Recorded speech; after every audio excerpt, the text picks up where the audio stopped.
Hi guys, welcome back to my channel. ఈరోజు మంచి రెసిపీతో మళ్ళీ ముందుకు వచ్చేసాను. ఏంటంటే స్వీట్ చేస్తున్నాను. ఏం స్వీట్ అంటే సాబుదాంతో కీర్ చేస్తున్నాను. దానికి కావాల్సిన ఐటమ్ చూపిస్తారండి. హాఫ్ లీటర్ మీద కొన్ని ఎక్కువనే ఉంటాయి. మిల్క్ తీసుకున్నాను. తర్వాత ఒక కప్పు సాబుదాన నానబెట్టుకున్నాను. ఇవి 2 గంటల సేపు. తర్వాత ఇందులో కాజు బాదం ముందు ఫ్రై చేసుకొని పెట్టుకున్నాను. మళ్ళీ బ్రౌన్ షుగర్ తీసుకున్నాను. ఫుడ్ కలర్ గ్రీన్ తీసుకున్నాను. మన ఇష్టం, వైట్ కూడా తాగవచ్చు, కానీ వైట్గా తాగని వాళ్ళు కొంచెం ఇది కలర్ వేసుకోవాలి, బాగుంటుంది అన్నమాట. ఓకేనా? మిల్క్ బాయిల్ అవుతుంది.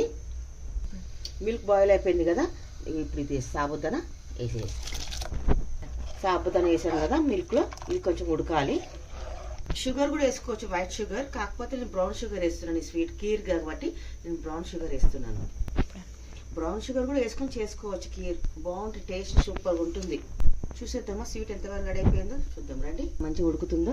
ఇవి కొంచెం బాల్స్ లాగానే ఉండాలి ఈ మాదిరిగా, మరి ఎక్కువ మెత్తగా కూడా ఉడకబెట్టుకోవద్దు. ఇప్పుడు నేను షుగర్ కూడా వేసేస్తున్నాను. ఉడుకోవాలి. కొంచెం ఫుడ్ కలర్ కూడా వేస్తే కొద్దిగా గ్రీన్ కలర్ యాడ్ చేస్తున్నాను. ఇంత చాలు, ఒక చిటికడు.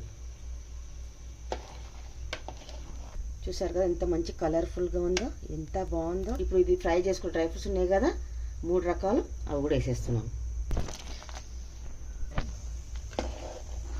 10 minutes sweet ready, sabudana kheer. చూసారు కదా, నేను ఫైనల్గా డ్రై ఫ్రూట్స్ కూడా వేసేసాను. ఒక్క కుతలా ఒక బాయిల్ రాగానే పొయ్యి ఆఫ్ చేయడమే. ఉడుకుతుంది కదా, ఎంత పొంగు వచ్చేస్తుంది. ఇంకా పొయ్యి ఆఫ్ చేసేస్తున్నాను. ఇందులో కోవా కూడా వేసుకోవచ్చు అండి. ఒక్కసారి ఇట్లా కలిపేసుకొని మనము. చూసారా ఎంత ఎమ్మిగా ఉందో. పాలు చిక్కగా ఉండాలండి, వాటర్ పోయొద్దు మిల్క్ లో. సాబుదాన్ కీర్ మీరు ఇంట్లో ట్రై చేసుకొని తాగండి ఫ్రెండ్స్. నా రెసిపీ మీకు నచ్చినట్లయితే లైక్ చేయండి, షేర్ చేయండి.